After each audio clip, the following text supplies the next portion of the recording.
கருணை கொலை என்ற ஒன்று நிச்சயமாக பல பேர் வாழ்நாள் முழுவதும் அவதிப்படுகின்ற நிலையிலிருந்து மாற்றி அவர்கள் வாழ்வை முடித்துக் கொள்வதற்கு அவர்களுக்கு உதவி செய்யக்கூடிய ஒரு வாய்ப்பாகும்.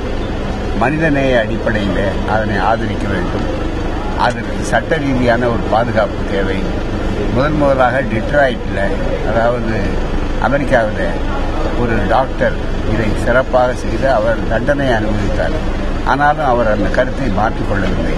அது தேவை. ஏனென்றால் நம்முடைய நாட்டை பொறுத்தவரையில் கௌரவ கொலைகள் தான் கூடாதே தவிர கருணை கொலைகள் நிச்சயம். மனுஷனை கடவுள் படைக்கிறாரு.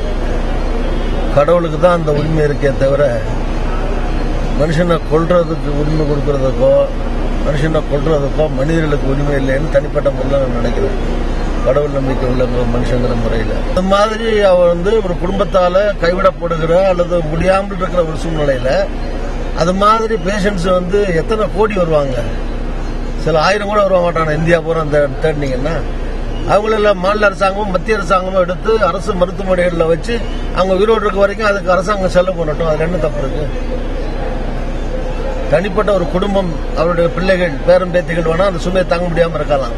ஒரு அரசாங்கம் தாங்க முடியாத அளவுக்கு அந்த எண்ணிக்கை அதிகமானது இல்லையே. அரசாங்கம் பராமரிக்கலாமே, அதுக்காக சாகடிக்கணும்னு ஒண்ணு இல்லையே. டாக்டர் எப்ப சொல்றாரோ செத்துட்டாங்கன்னா அப்ப எடுக்கட்டும், எப்ப எதே நிக்குதோ அப்ப எடுக்கட்டும். ஏன் எடுத்துட்டு சாக வைப்பானு அவங்கள?